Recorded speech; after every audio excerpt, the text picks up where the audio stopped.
Good morning, everyone. Thank you so much for joining us. Today, we have come together to hold a briefing to ensure that you, our customers, and all our stakeholders are updated. Today, Jamaica stands ready, bracing ourselves for what is likely to be a major weather event with Hurricane Melissa approaching us faster than we would like. So our utility service providers and partners have agreed that we would come together to ensure that you know what we're up to, how we've been preparing, and how we will serve you after this event. So in the room today, we have the CEO of JPS, who is the official host of this event, Mr. Hugh Grant. And joining him are the heads of the respective utilities. We have Mr. Stephen Price from Flow, Mr. Stephen Marad, he is CEO of Digicel. And we also have representatives of NWC and NWA. In the room, we have Stephen Shaw from NWA, and online, we have Delana Williams. And, ladies and gentlemen, we have two very special guests. We have the minister with responsibility for a lot of things, including water, Minister Samuda, has joined us. And we also have Minister Daryl Vaz, who is the Minister of Energy. Now, we have a powerful panel of speakers, and that's because this is a very significant event that Jamaica is bracing for. And it's important that we all stand together and speak with one voice with regards to how we're preparing for this event. I'm going to hand over to the CEO of JPS, Mr. Hugh Grant, who will start us off. Thank you, Winsome. Minister Vaz, Minister Samuda, media personnel, my fellow utility leaders and partners, ladies and gentlemen, good morning. This morning, we stand united as utility providers, as our great nation and people braces for what could be a direct hit from a Category 4 or 5 hurricane. We know that you are concerned about your loved ones, your homes, your businesses, and that's why we are here today to provide you with an update as essential service providers, as we also know that you're concerned about your light, you are concerned about your telecommunications, and you are concerned about your water. We're here to reassure you that we stand united and we stand prepared. One of the great learnings that we had in the aftermath of Hurricane Beryl was an opportunity for us to have stronger partnerships, do drills, and stand united to share the lens of our various spaces given the great interdependencies. I'm here this morning to share with you that what you see here is something that we actually drilled on March 31st of this year prior to the hurricane season in preparation. In regards to what to expect in the aftermath of a hurricane, as I said, we stand prepared. Our systems are ready, our people are ready, and we stand prepared to work with the various agencies in regards to a response. We have all mobilized our incident command structures, and we have personnel working 24/7 to facilitate a safe and timely response. Here at JPS, one of the significant changes that we made is that we have retainer contracts with overseas line workers to have boots on the ground prior to the storm. We have executed on that, and I'm pleased to say right now we have 71 line workers. More than 30% of our workforce have been augmented. with boots on the ground that stand ready to safely respond to the hurricane once it's safe to do so. The other thing that we did is, through shared practices, we have had an incident command structure whereby we have daily check-ins with each other to understand what are the critical facilities in our various spaces and how we prioritize the restoration of those facilities so as a block we can provide the essential services that you're all depending on. A Category 4 hurricane potentially going through the middle of our island could have unprecedented damage on our facilities. Here at JPS, it's likely to be a rebuild and not just a restoration. As we stand now, we're also looking at further preparations to potentially bring in additional resources and barge or fly equipment in, such as bucket trucks, crane trucks, and other equipment that may be required if there is extensive damage on our grid to facilitate safe and timely response.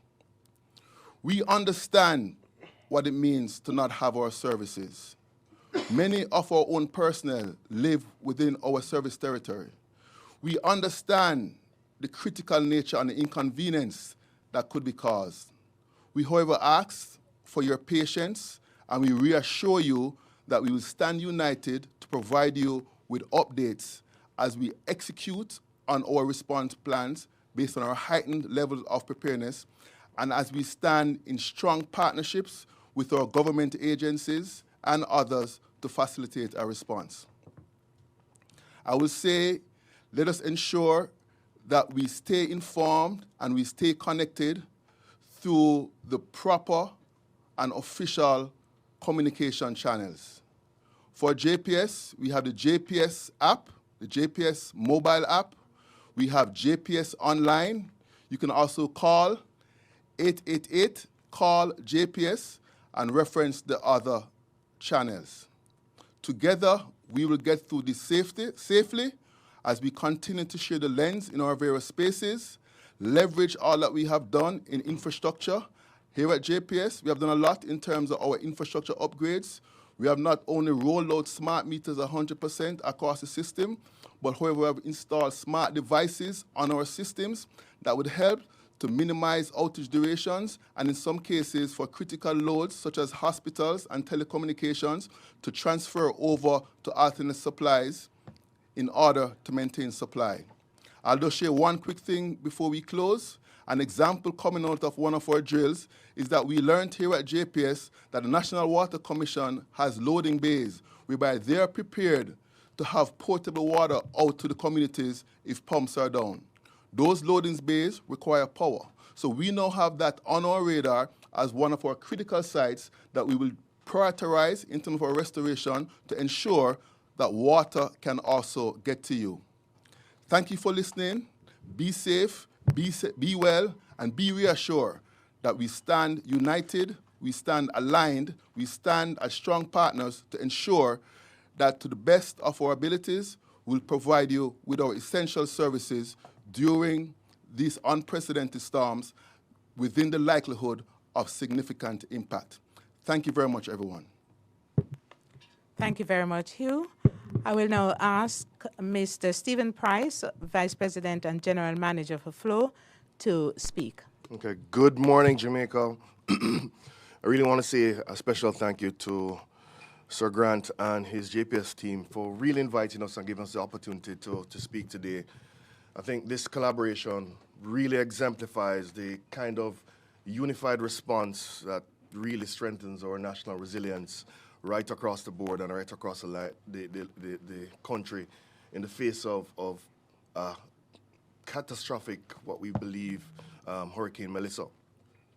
Now, as Hugh said just now, we have all operated and initiated our emergency management and incident response capabilities right across the island.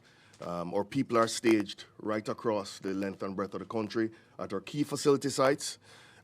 We are supported by a regional crisis management team out of Liberty Caribbean, outside of the market as well, who is also shadowing our local crisis management team to make sure that we have the level of support that's necessary. So as Jamaica braces for the full impact of this storm, I want to ensure the public that flow stands at high alert as we prepare for the hurricane. But of course, the well-being and safety of our customers and staff are of ultimate priority for us and for every utility provider here. Now, as it is now projected to hit us at a Category 4 or Category 5 storm, and given the storm's intensity, we're really monitoring its projected path, and we know all of the infrastructure that's in the current path that we believe will be battered throughout the period. I think we are well placed in terms of what we have to do from a recovery perspective. In some incidents, as Sir Grant has said, it will be a rebuild based on the intensity of the winds. And the fact is, by nature, I mean, our networks are vulnerable to both weather and all the technical interruptions. And even right now, we do have one current interruption that we have in voice that we're working through, and that will be resolved within the hour. Now, at this point, I will say to you, as of 8 o'clock last night, over 771 of our 778 sites are up and fully operational right across the island. All our priority 1 sites, which serve the most densely populated areas, are currently at 100% uptime. And I really want to commend my technicians and my technical teams who, even as the storms gather, are still out in the field right now at this present point in time. And we will soon, by about later in the day, pull them out of the field. We have, between ourselves and our tower partners, we have somewhere in the region of about 7 or 8 cows that are here landed in Jamaica. So if towers go and fail, we have emergency response to deal with that. And in partnership with JPS, for many of the pole routes, etc., we'll coordinate our restoration efforts seamlessly, because this drill, we have been doing this all year.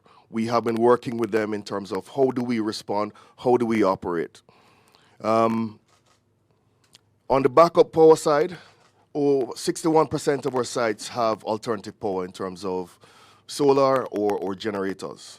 So if we do have outages in the national grid, we do have the majority of our sites actually covered and ready. Unfortunately, during the pre-storm assessment and in the past week, we found that 10 of our generators, about 1,300 gallons of fuel were stolen recently in the past week. So I asked the public to be our eyes and ears out there when they see anybody doing anything out there that's untoward, anybody near any of our sites, just report it to the police, right? Our security vendors are helping us in this effort, trying to secure as many, and we have remote sites monitoring many of our sites. Or 3,500 nodes right across the network supporting our fixed network, giving you your fiber and HFC internet, are all up and running, and we are really satisfied in terms of the work that we have done there. For our aerial to underground project, as you know, last year, one of the challenges which faced our major partner, JPS and Digicel, was that a particular route that we had, Spur 3, Mandeville, we had major issues there. I would have to say that Porous, Spur 3, Sandy Bay, Mandeville, they're all underground now, so it's a much more resilient network. Our Emergency Operations Center, as I said, is fully operational. We're working closely with the national agencies. We provided SIMs, credit, and handsets to support emergency response teams.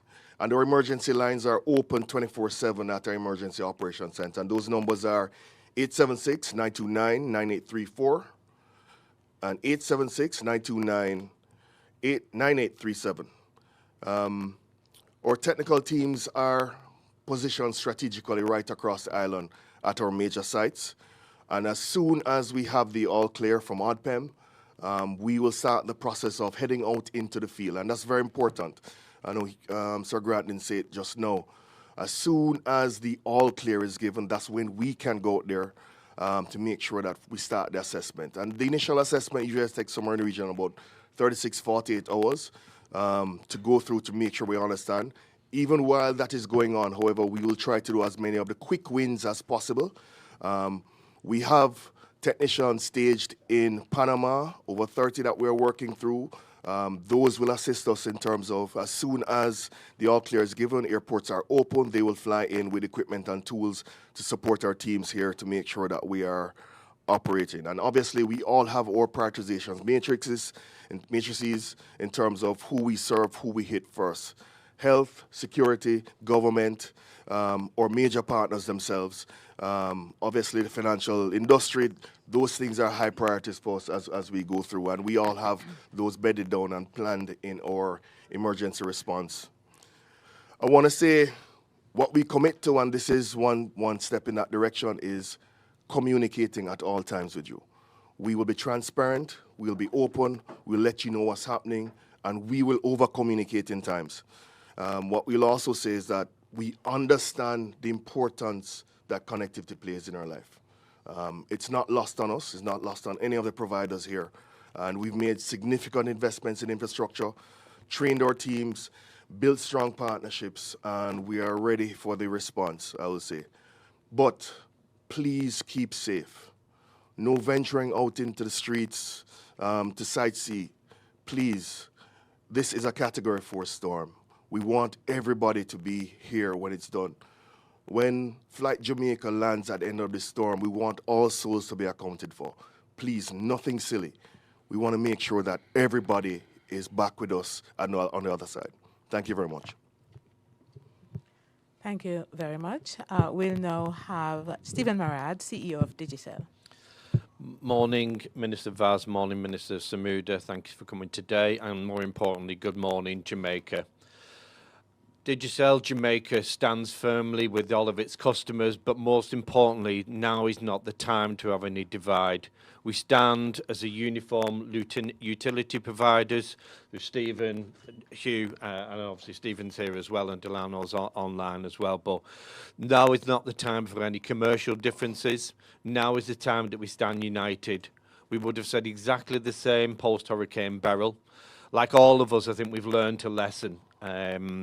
I myself have been through 3 Category 5s in 2017 in terms of Hurricane Irma and Maria, and also through Hurricane Beryl here last year, and all of the learns are really apparent. I want to just stress a few things around that. I want a big shout out to our fuel partners. What did we learn last year in particular was about how to complete a mass fuel distribution. We're a telecoms and fixed service provider. We're not an expert in mass fuel distribution, but we had to learn, and we learned quickly. We segmented the country into 5 areas to enable us to do that. And a big shout out to Petrojam, Petcom, Rubis and Johnson's who really stepped up for us, and I know they're going to step up for us again. Just in terms of our infrastructure, we would have added another 150 generators on the back of obviously what happened to us last year. So that's almost 70%. So we have 925 towers across Jamaica. On the lithium battery, I added about another 50 of them. So we've almost got 96% of the network. But please, I want to stress, lithium batteries would only last 3 to 6 hours. Generators would only last as long as the fuel is in there. And I'm going to pause on that because Stephen's touched on it, because I think that's important. You'd probably remind you of hearing me, whether it be at the cabinet meeting or parliament, or anybody wanted to listen to me. St. Anne's was the best example I could give you. A Hurricane Beryl, it was drained of every piece of diesel, which is why we lost St. Anne's. Not because of the winds or anything like that, because individuals decided to drain that tank. So I can't stress enough that if you take away critical infrastructure, so whether you want to go and steal the diesel or get frustrated because of the security measures that we put in and decide to damage everything, it will take us much longer to provide critical services for our customers. And that is just unacceptable. Today, society is more impatient than it's ever been before, but I will really ask you to be patient as we recover. But I think my colleagues have already said, in some instances, as I would have experienced in 2017, that we're going to have to rebuild. And that is a factor, and that's going to take time. Essential services how do we ensure commerce? How do we ensure the great work that we've gone through as a country in the last few years to grow our GDP? We need to get the country running again. We saw what happened post-Beryl. We saw a dip, and we've started to recover again this year. We rely on that critical infrastructure to grow our economy. And I can't stress enough to have some patience with us while we get our networks recovered or in some instances rebuilt. A big thank you to our partners. We have Connex, Inami, Biggs, Aratel, all out there every single day. We've got over 500 engineers in Jamaica on the ground because now is about being ready to recover. So they're out there, trucks are primed and ready to get out there. Once the all clear comes through, as Stephen would have talked about, once ODPEM gives the all clear, we'll be out there on the streets recovering. Another thing we learned is to ensure that we create daily dumps of our network infrastructure. So it ensures we know where every single customer is, we know who was connected before the hurricane, and ensure that we get them quickly back up and running as quickly as possible. So a huge learn for us as a business. Communication, never more critical than ever before. Watch out through our channels. Our WhatsApp channel is growing in terms of popularity now. We would learn that from our colleagues at JPS and when they launched that last year as well. We're really pushing instant, immediate messages, yes, through social media, but also, you will see if you read in the social media in the last few days, misinformation can be put out there, and I know our colleagues have been trying to disseminate that as well. Don't put misinformation out there. All that ends up doing is wasting valuable time of us trying to disseminate what's fact and fiction. So just really focus on critical infrastructure, critical updates through our channels, through the trusted channels, whether it be through TV, radio, press, or through our own channels as well. That is absolutely utmost critical. Commercialization. So we would have been ensuring that people keep connected before the storm, not just about post the storm. So we have been ensuring that people's wallets are full. We've been giving free data to ensure that people are able to contact. What we would have seen last year in particular, the diaspora wanted to contact their friends, family who are back here in Jamaica just to check that they're all right. So we've been stimulating their wallets. We've been giving free data to ensure that people are able to make calls in, WhatsApp messaging, just to check on them, so we know how critical it is keeping everybody up to speed and informed.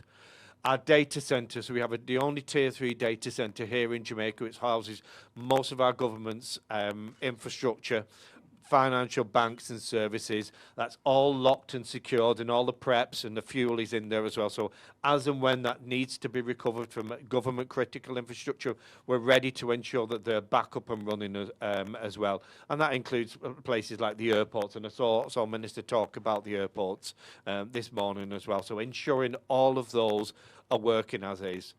And in summary, to echo my colleagues, it is about having some patience. What we would have saw post-Beryl as well is when you see cables that are down, they may be in the bushes. Do not go and try and chop them. Please don't, because they may actually be working. Whilst the cable might be on the ground, it may still be providing an internet service to somebody's house or business. Tag it, log it to us, and we will come and attend to it. And obviously, critically, if it's a JPS line, please don't go anywhere near it. I can't stress that enough. So please, please, please, leave the infrastructure. Let us take care of that. That's our professional wheelhouse. Please don't touch it. So be safe. Watch out for the comms. They'll be fast and frequent. I pray for everybody in Jamaica. We're going to get through this, I promise you. But we're only going to get through this as if we're united together. Thank you very much. Thank you so much, Stephen. We will have the third Stephen in the room. That is Stephen Shaw, Communications Specialist at NWA. Thank you, Winsome. Morning, everybody. From the standpoint of the National Works Agency, we have been quite active out on the roads as we seek to try and mitigate the impact of this very huge system that's now approaching us. We have done work right across Jamaica in terms of selected critical drains, but I want to say that while we have done so, there are going to be capacity issues based on what we have been told. We know that we have been advised that we may get as much as 25 inches of stormwater flows. That's quite a bit. When you think of some of our drains, some of our culverts are 18 inches in terms of diameter. We have bigger drains. We have been making the infrastructure newer in terms of the works that we have undertaken in recent times, whether through Spark or CAPEX or other, the maintenance of secondary roads program. Through what all the government programs that we have implemented, we have sought to make our network in terms of our drains more resilient. But there is likely to be flooding. We have areas that are low-lying, and naturally you may find flooding in those areas. But what we have sought to do is to ensure that at the back end of the system, we can be back on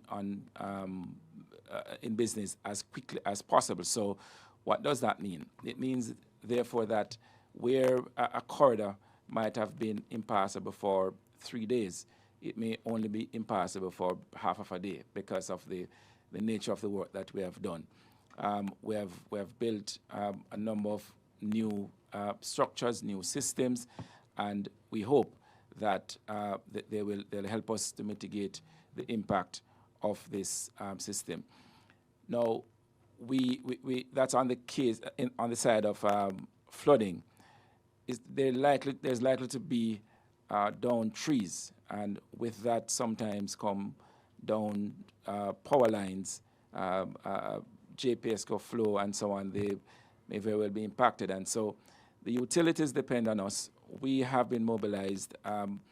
We are, in terms of persons with power saws, with trucks, we may have to cut and push our way through to ensure that the utility companies can go in and have the services restored as quickly as possible. So it is really a joined-up effort. We know the importance of our work, and we are working with all concerned to ensure that the country is not left hobbling for too long based on what we have to do. We have done, we have mobilized our emergency center, and I want to say to persons, where you have issues, you can contact us at 658-213-2557 to 60. There's also 876-312-3991. There is 876-312-3987. But let me add very quickly, in terms of our response, there is a certain priority that we go through. So the roads to the airports, the seaports, these are crucial. We have to ensure that they are opened as quickly as possible because, supplies will have to come into the country. People have to come into the country, technical experts and so on. Hospitals, those corridors must be opened as quickly as possible as well. The facility to the road to Petrojam, that has to be opened. The roads leading to the NWC installations, because people will need water, and we have to make sure that if there's an issue with a road leading to a NWC installation, that we have that cleared as quickly as possible. We have already started receiving reports of roads being blocked. We have responded to those, and we are committed to doing so right throughout this event. Thank you. Thank you so very much, Stephen. We have Delano Williams, who is the Acting Public Relations Manager from NWC Online, and he will now speak to us. Okay, thank you, Winsome. Let me say good morning to Minister Vaz, Minister Samuda, the various agencies that are represented, and of course the viewing public. We too have mobilized our emergency response and hurricane preparedness approaches and activities all across the island. And I just want to pause to basically share that we understand the anxiety and the concern that many of our customers have. One, just for the security of water supply, and two, to be assured that the response is in fact going to be timely when the need arises. We want to assure the public that we have taken the necessary steps to mobilize our teams strategically to provide water supply as quickly as possible and for as long as possible in the build-up to the impact of this system. What this means for us is we have positioned our emergency equipment at strategic locations right across the island. We have already filled our distribution tanks, locked those in. A number of our intake facilities are also being safeguarded. And the rationale for this is once we see that there is an imminent threat, the risk of damage increases for a number of the facilities that face high water flows that can cause flooding to the electromechanical equipment, can damage those equipment, can damage infrastructure. And so, for instance, for the Yalas pipeline, which is very critical to the KSA Mona network, we will be closing the intake to that. We will be also following similar steps for a number of our other facilities right across the island. This gives us the ability to launch quicker after the passage of this system. And so we're doing two things in one in terms of a balance. One of them is to maintain service as long as possible, but also to position ourselves for a quick response recovery once the system has passed. And so we want to appreciate the patience and the understanding, plus the cooperation of our customers during this time. We have, for the most part, maintained the majority of our systems. We are doing maximum pumping hours to allow you to store water to get your domestics done in preparation for the arrival of the system. What this means is speedy reconnections, speedy leak repairs, and the restoration of a number of pumps that were out. And I just want to quickly mention too, the Long Mountain system in Kingston is now being restarted after some displacement yesterday. Our Fish River system in Logwood, which feeds into the Logwood, is also back online. And we're taking steps to, as I say, maintain all that we can. Notwithstanding, we must appreciate that the storm, or the hurricane rather, is now arriving, and there are inclement weather conditions that are already impacting parts of the island. And so some systems are now going offline due to turbidity. This is unavoidable. So if you're in East Rural, St. Andrew, if you're in the areas such as near Castleton, in St. Mary, Palmetto Grove, the White River area, we already seen some downtime with your water supply. The Guysville area in St. Catherine, similarly, and moving right across, well, mainly on the eastern side, but tracking towards the central Jamaica, the Moravia, Alston, lower section of the Christiana area will also see some disruption as the system draws closer to us.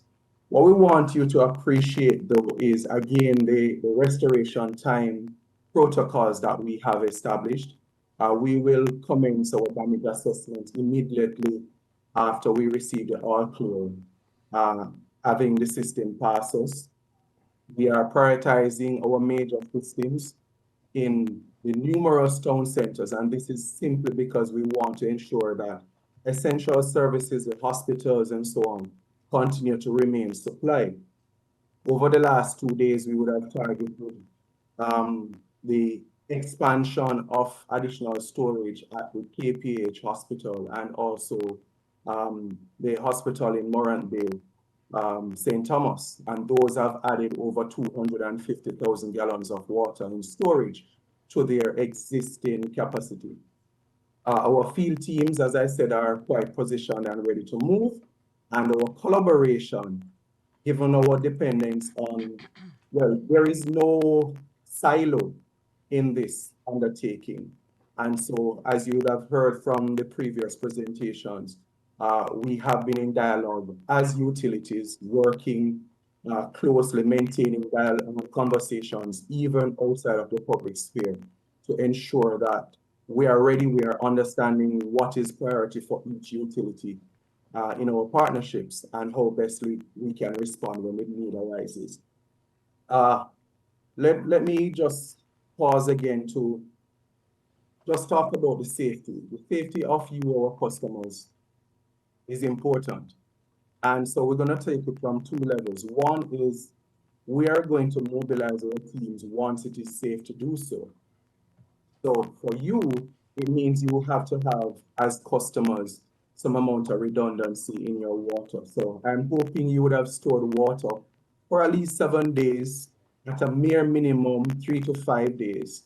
Ensure that you are staying away from pump stations, open manholes that may become dislocated once the heavy rains take an impact on our network. This is unavoidable. You may see some dislocation of pipelines. You may see manholes overflowing. And we will be taking the reports, but how you operate in these spaces is also important. Once there is no impediment, the manholes will, the flow from them will subside, because basically you're having an intrusion of rainwater into the system. This generally subsides after the passage of the system and the rainfall. However, if you see it sustained for several hours afterwards, please feel free to reach out to the NWC to alert us where it is situated. We will be providing you with, or have already provided you with, a number of contacts, our WhatsApp channels, our toll-free number at 888-225-5692 is available. Our web chat, for as long as the networks will allow, will be maintained. And of course, we have also been pushing a lot of messages to one of the newest avenues, which is the WhatsApp channel. So a number of updates will be provided right across for you. We obviously, as I said, as I close, have taken many steps, but I want to leave it with you that we will still be vulnerable, because we have surface sources, mainly rivers and springs. The pipelines in some places may become prone to land slippages. We are dependent on power supply, and while we have an expanded number of backup generators at critical locations, we've installed 4 huge ones in the last several months. The Logwood one has just come online. We have positioned over 51 in critical areas for movement, and we will be partnering with not just the utilities you see on screen, but also a number of our contractors. The JDF stands ready to assist us, and where necessary, our international partners will also seek to mobilize for us.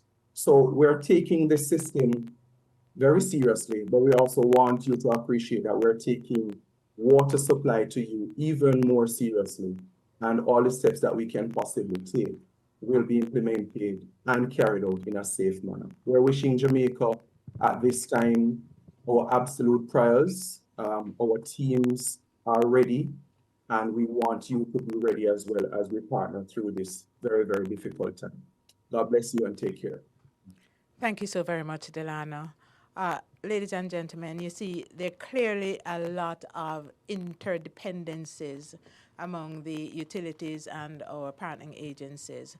It's absolutely critical for us to work together, and that's why we're here. We're now going to move over to our ministers of government. I will start with Minister Matthew Samuda, who is Minister of Water, Environment, and Climate Change. Good morning, Winsome, and thank you. Allow me to acknowledge colleague Minister Darrell Vaz and heads of our utilities, representatives of NWC and NWA, members of the media. I think what you see on display here this morning is not just the interdependence, but the interworking nature of these agencies and the fact that they've acknowledged that there's a serious crisis and that we are at risk from a Category 4 hurricane, and they're working seamlessly together to prepare, to monitor what actually does take place, and to ensure that beyond what takes place, we're able to recover as fast as is humanly possible. I want to thank the agencies for their post-burial commitment to building greater resilience into their systems. I want to also thank them for taking this particular threat seriously, because once we were alerted to it by the Met Service, I think everybody's emergency protocols went into place a little earlier than they would have in the case of hurricane burials. So we are happy with the work that has been done so far. We're obviously still praying for the best and hoping that Hurricane Melissa will somehow decide to leave us alone. But that does not appear to be the case. I want to echo Stephen's warnings and calls for persons to be sensible. This is not a time for sightseeing. This is a time for duty of care. This is a time for you to take care of your home, your family, your loved ones, and your neighbors. It's not a time to be moving around. As Mr. Shaw would have said, we're already experiencing some land slippage. We're already seeing some roads being blocked. As I said, not the time to explore. But I want to focus just a little bit on water. Water is life, and you'd have heard from Delano the varying plans that we have. But I do want to assure all of the National Water Commission's customers, all of the customers of rural water systems usually run by municipalities, that we're monitoring very carefully the situation that will affect them. As has been said before, but I think needs to be reiterated, we've been working very closely with the JPS over the last 12 months. They're fully aware, I believe, Mr. Grant, of all of our critical infrastructure. They know our priorities in terms of number of customers that come on with each pumping system. And particularly important, the JPS is also very clear on which parts of their system have to be up for us to supply hospitals, infirmaries, places of detention, places of safety. So we're working very closely to make sure that their restoration or rebuild plans take into consideration critical infrastructure first, and then the largest areas to bring on the most customers first. We have also committed to resilience. The government has identified over 50 generators, privately held, post-burial, that are within our specs that can help us to bring back on just about 80% of our customers within 3 days of the all clear. Now, that won't be brought on with 24 hours a day service, as generators need rest time, etc., but it will allow us to restore service and allow persons to fill their storage tanks very quickly. The nature of Jamaica's population is that 80% does live within the coast, within 5 kilometers of the coast. There will be some disruption. There is no way around that. The other 20% is scattered, so the other 20% are served by scattered water systems. That will take some time. We do have 4 mobile generators that we've also made arrangements with to go to some of these more remote communities after. So even before JPS has completed its work, we will give them some water to make sure they're able to backfill. Beyond that, as Delana would have mentioned, we've made our own investments and brought on some major generators for some of our major plants. So areas like Logwood that serves Hanover and Western Westmoreland. Areas certainly within the Mona treatment plant and indeed the Hermitage treatment plant. Of course, our springs out from the Rio Cobre are on generator. This will allow us to restart very quickly. Of course, there will be some disruptions. We do expect levels of turbidity from our groundwater systems that will need to settle a few days after. But we're working very closely with all of our partners. We've established communication mechanisms. Flow and Digicel are well aware of our communication needs at the Water Commission, so that they're able to also support us with that. There's a lot at stake over the next few days. We encourage persons to listen to official sources for information. Nationally, those sources start with the GIS, the Office of the Prime Minister, the Ministry of Education and Information, of course the Ministry of Science, Energy and Technology, Transport, rather, the Ministry of Water, Environment and Climate Change, the Prime Minister's accounts, Minister's direct accounts, and of course, as it relates to service providers, please take information from their official pages and not from screenshots that people tend to circulate in WhatsApp groups. We beg of you, check official sources. Misinformation is already the order of the day, despite our pleas. And we also, in closing, ask that as you see something that gives you concern, someone going up to a cell site, someone heading to one of the JPS sites, someone going to one of NWC sites with generators that doesn't fit, not usually in that community, please alert the police and alert the service provider. It doesn't make sense that you don't have water, you don't have cell service, not because we didn't prepare, but because someone chose to steal the fuel. We beg of you, Jamaica, keep safe. God bless. Thank you so much, Minister Samuda. And finally, we have our Minister of Energy, who will now speak. Thank you very much. Good morning to everyone. Let me just indicate that at midday today, the commitment of daily press conferences will continue, and this one will be hosted at the Office of Disaster Preparedness and Emergency Management through Minister Mackenzie and Minister Dixon. My presence here, along with my colleague, is to give some kind of assurance or reassurance to Jamaica that we are on top of our portfolio responsibilities as charged by the Prime Minister. I want to indicate very clearly that I am satisfied with what has been presented to me and what has been presented to the country, and I think that there has been a lot of lessons that were learned from Beryl and the continuous dialogue that has taken place since Beryl for us to have a response to the crisis. But I want to caution Jamaica to understand that Beryl was not a direct hit. It came very close, but it was not a direct hit. And you saw what happened with that. We're now speaking about the possibility of a direct hit at a category 4 or 5. That is catastrophic.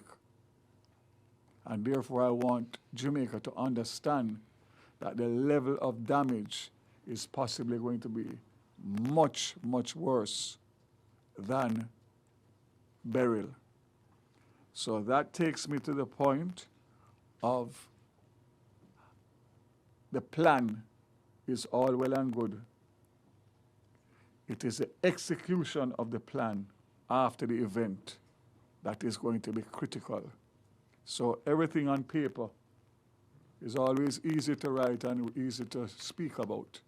But the execution, which is going to require collaboration and coordination, and that is not only from the government standpoint, but the providers who are gathered here today giving us a good speech. As they say in Jamaica, the proof of the pudding is in the eating.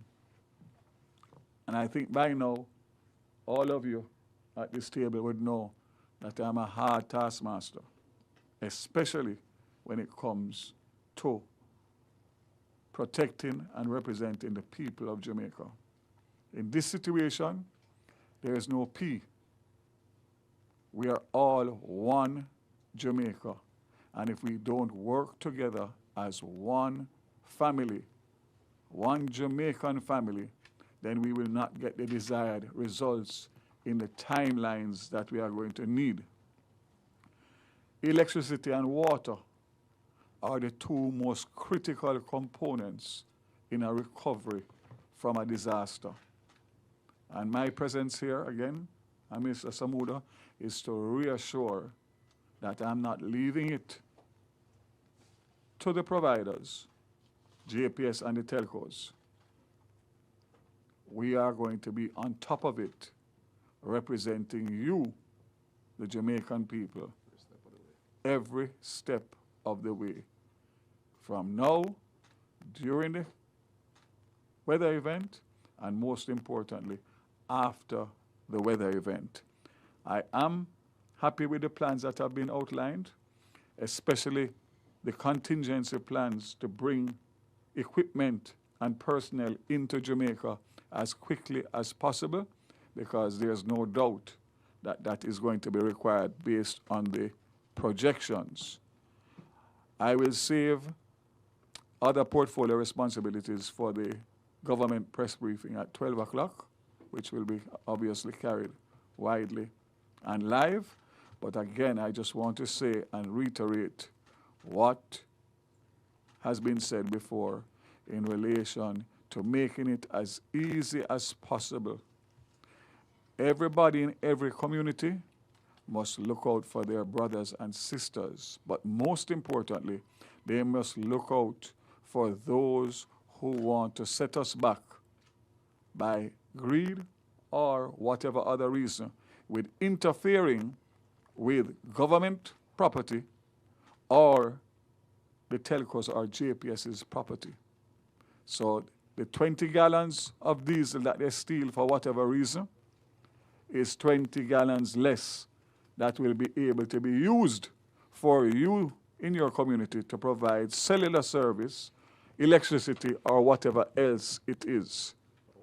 Again, without electricity, the water pumps across Jamaica are not going to be energized, save and except for those that have generators, and that will not give you the level of consistency that we are going to need. So again, I appeal to all Jamaica, put aside partisan politics, put aside any rifts that you may have, whether in family or friends, and just work together. Let us pray hard, because only that can help us at this late stage of the impending hurricane. It is now a Category 4 and estimated to go to a Category 5 by tomorrow. I cannot tell you or impress upon you what that level of devastation could be. Only God and all of our prayers can take us through this. God bless Jamaica, and God bless each and every one of you. Thank you, Minister Raz. We have a number of media representatives in the room. We will now take questions. We also have persons online with questions. We will definitely be coming to you. Yes. Thank you so much. My name is Janella Precious, Television Jamaica. You're currently live, so I want to start off with the JPS. One of the questions that we've been getting a lot is, at what point when the hurricane makes landfall will you decide to turn off the entire grid? That's the first question. The second is for Flo. We've been getting quite a number of complaints about disruption in service in areas in St. James as well as in St. Elizabeth and St. Catherine. Can you give us an update on that? I will not hog the show, so I will just start with these two. Thank you for that question. I appreciate it. So in regards to at what point will we actually turn off the grid, let me speak to you from what are some of the parameters that we look at in making such a determination. As we think about that, we have to think about the stability of the grid. And a fundamental thing in terms of grid stability is matching the actual ability to serve customers with the generation output in order to maintain a particular frequency. Whenever you have a disconnect between those two, due to what we call a lot of transients on the system, which are falls, trees falling in lines, and other things that make the grid potentially unstable, in order to prevent a cascading effect that may then lengthen the time of restoration. At that point in time, the system operations team may make a decision to then shut down the grid. But let me reassure you that we are prepared to do all that we can to the best capabilities to safely keep the grid up and running to serve the load. With that being said, However, in parallel with that, we also have plans to say potentially island the grid. What does that look like? So say you have a case whereby you have significant faults and significant impact based on the devastation on the grid by this category 4 or 5 system in the corporate area. We are also prepared to potentially island, but we'll separate the corporate area from, say, Montego Bay, and you have the grid operating in 2 separate islands, whereby at one point you may have to shut down one particular area, you leave one up. But what that does is, once there is an opportunity to restore, it leads to a safer and more timely restoration. So to sum it up, we are prepared based on the changing conditions to make that decision. We don't want to have an unstable grid that can be in oscillation and then that can have a cascading effect. We are prepared to island the grid to allow stable service. In all cases, however, the focus is on the safety and the stability of the grid to reliably serve our customers. I'll just add one thing. Another factor that could inform that is the significant storm surges. We just heard that we're expecting storm surges of over 17 feet at some of our generating stations. Generating stations online right now are being supplied by alternate diesel oil and heavy fuel oil. If it's a case where the storm surges of such that it supersedes the levels of our generators, that may also be reason to shut down, because then you won't have the generation available.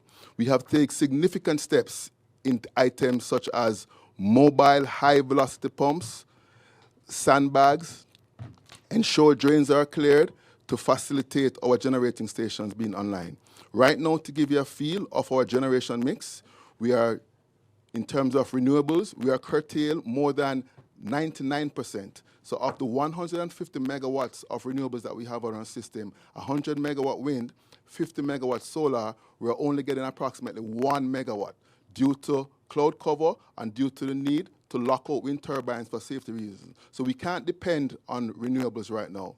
We also do not have our liquefied natural gas facilities, as they have had to demobilize for safety reasons based on the Port Authority and the Harbour Master, so that vessel is gone. So we're now burning alternate diesel oil and heavy fuel oil to serve our load of approximately 550 megawatts. But we do have a reserve margin, as we have been prepared for this. Our storage levels are there. We have a reserve margin of approximately 18%. So we still stand ready with some flexibility to serve, but it would be a moment-in-time decision based on the grid impact and based on the need to then put in place our plans to facilitate safe and timely restoration.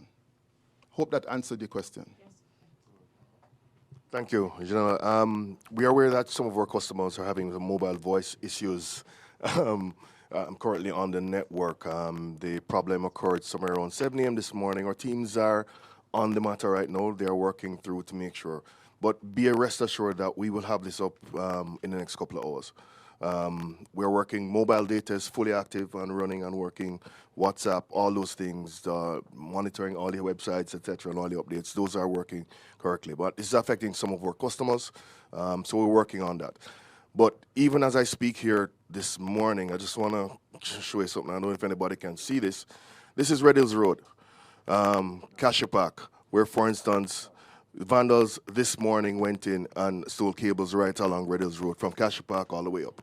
So this is the kind of thing that affects us in a hurricane scenario, right? So I'm asking the public as well, help us to make sure. We're going to try and restore the services that just went down there to make sure that everything is okay, but because we want to make sure everybody's connected during the storm. But these are the things that, you know, I mean, we scratch our heads about every day, but this is our own Jamaican people are doing this, you know. So be vigilant, help us, be our eyes and ears out there. Thank you very much. We'll take another question from the room. Okay, okay. Okay, so we're hearing a lot about you're in rebuild mode, because we do understand, you know, what is at stake. But certainly, currently, Mr. Shaw, do you have enough manpower? Because that is going to be crucial in terms of recovery to clear roads, etc.? Thanks, Janela. We have a team of stakeholders or contractors with whom we have been working for a long time. We have had a lot of experience in respect of dealing with matters to do with roads becoming impassable, drains becoming clogged, and every year we have new players coming into the sector, and that's why every year we actually have a meeting with our stakeholders or contractors where we share with them exactly what the expectations are, what is it that they are supposed to do in the event of a system impacting us. And so we are fairly confident that we will have enough personnel, enough boots on the ground to deal with the situations. We have some timelines within which we work, and depending on the level of the impact and the nature of the impact as well, we are going to be leaning on our friends here at JPSCO, for example, because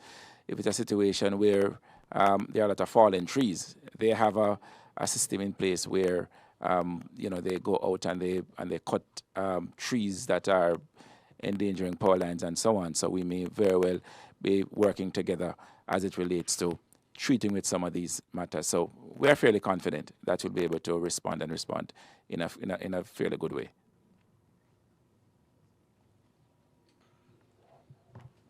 Just on that note, Stephen, there are reports specifically from Portland of landslides that will affect the accessibility of the telcos to get to their sites.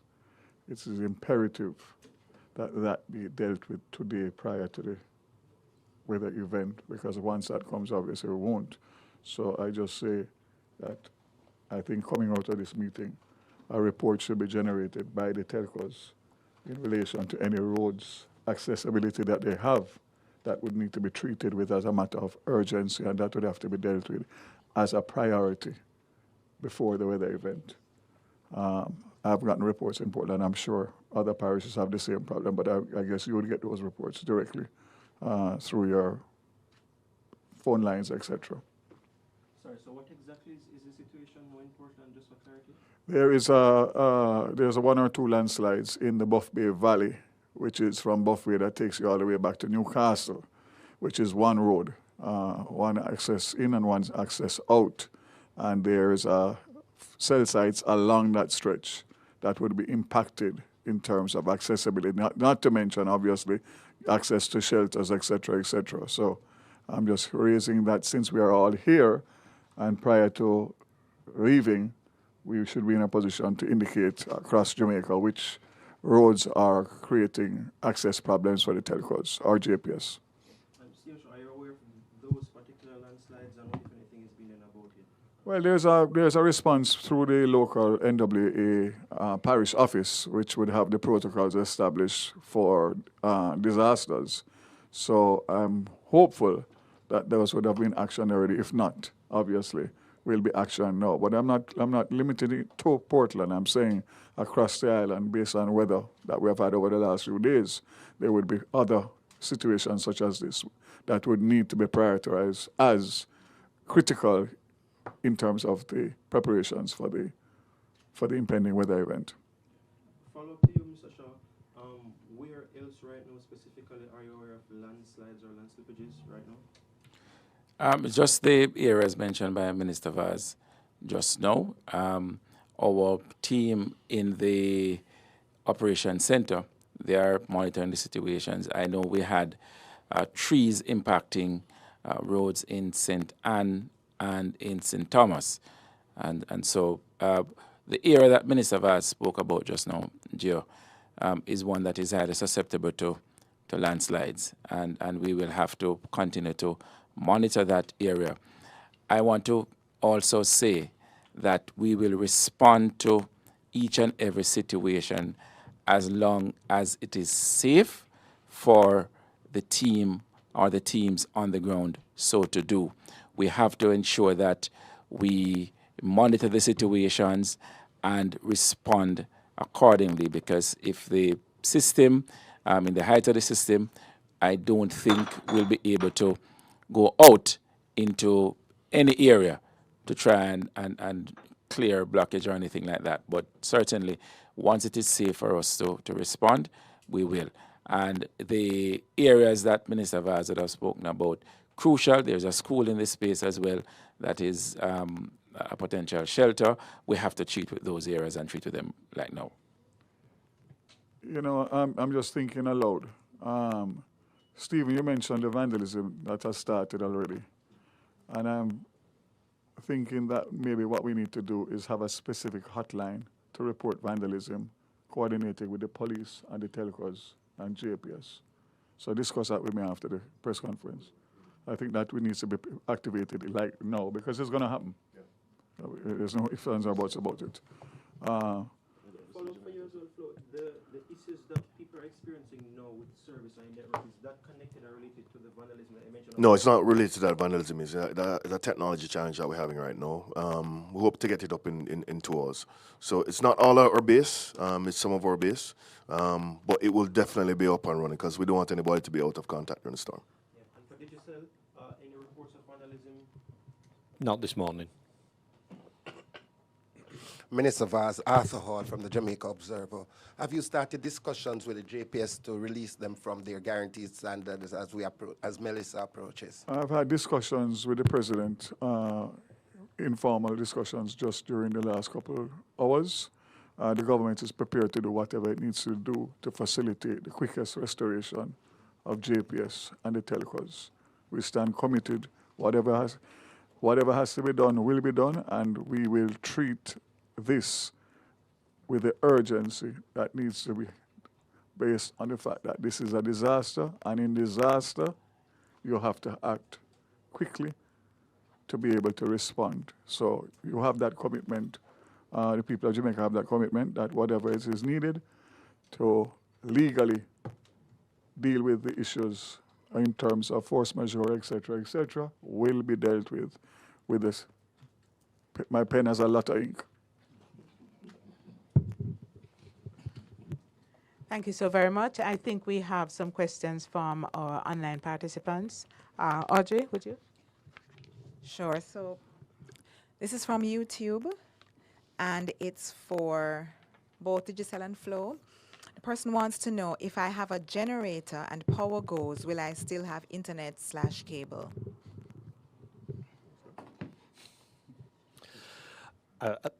Sorry. It's not a straightforward answer, unfortunately, because you got to think about it. You got to start at the core network first. If the core network is operational, then the service will be sent. So I think obviously you've got a mobile network and you've got a fixed network as well. So if there is power at the mobile network, then obviously that will work. If there is power at the fiber network, then also that will work as well. But if one of those links is down, in essence, then it doesn't matter whether you do or you don't have power at the house. Cool. On our fiber homes, as long as you have power based on the connectivity, you should have. In some instances, obviously, on our HFC network, it's power dependent. So once batteries run out in some of those instances, they will go. But obviously, it's quite power dependent. We have over 400,000 homes that are passed by fiber. Those will largely stay up from that perspective. Those serve directly, as long as you have generator power. But on the HFC network, which is a corporate area particularly, once batteries go down, which we have consistent supply for at least 6 to 8 hours, it will stay up. Thank you very much. The other question, they're asking for a reminder. Some people can't find it. Where are the telecoms WhatsApp channels? I know you also have comms representatives here as well. So if they can just say it so that those who are listening can know where to find the WhatsApp channels. Okay, the WhatsApp line for Flow, 620-2200. That's 620-2200. 876. Right. Thank you very much. Anne. So for us, 876, I was going to do +1 then, but I won't. 876 355 5000. But if you go onto WhatsApp and you look in the channel button, this is generally to the bottom left, you could search for Digital Jamaica and then you can follow the channel. But I think also there's some great channels that the ministers have talked about as well, JAS and OddPem, etc. as well. I think that's really important as well. Obviously, you can call us in the old-fashioned way as well. 876 619 5000 or 100 from your phone as well. Thank you. Thank you very much. And just for clarification, it's a WhatsApp line. It's a customer service line, not a channel, but a customer service line. Thank you so much for that. I just have one closing remark to make. There are many Jamaicans that have never experienced a hurricane, the younger generation.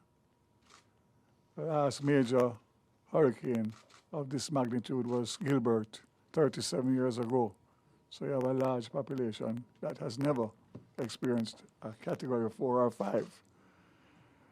The eye of the hurricane brings a lull in wind and rain, and it is dangerous as persons will feel that the hurricane is over. And they will go outside to check on their houses or drive to check on family if they can, and the hurricane will return in short order and you will be caught off guard. That is where many lives have been lost in previous hurricanes. So again, I'm making an appeal, especially to those younger persons who have never experienced a category 4 or 5 hurricane. Remain indoors until such time as the hurricane has passed. It has left Jamaica. If you get caught in the eye, you are in danger of injury or death. Again, God bless Jamaica, and I pray for each and every Jamaican. Thank you so very much, Minister Vaz. We will be closing now, and as I wrap, I'll just underscore this note of being very, very careful. This is likely to be catastrophic. You have heard that word used many times. We pray for the best, but we're preparing for anything. And the plans are good. The collaboration is happening. The partnerships are real. So we do expect that once the system has passed, we will start executing on the plan. As I wrap, I want to say thanks to each and every worker of every organization represented here. This could be a long, painful, difficult rebuilding. And we know that you will be stretched. We know that it is difficult going, but we understand and appreciate your commitment as employees of JPS, of FLOW, of NWC, Digicel, and NWA. And on behalf of Jamaica, I want to say thank you all very much. Remember, stay safe and plug in to the legitimate channels for accurate, timely information. Thank you all very much.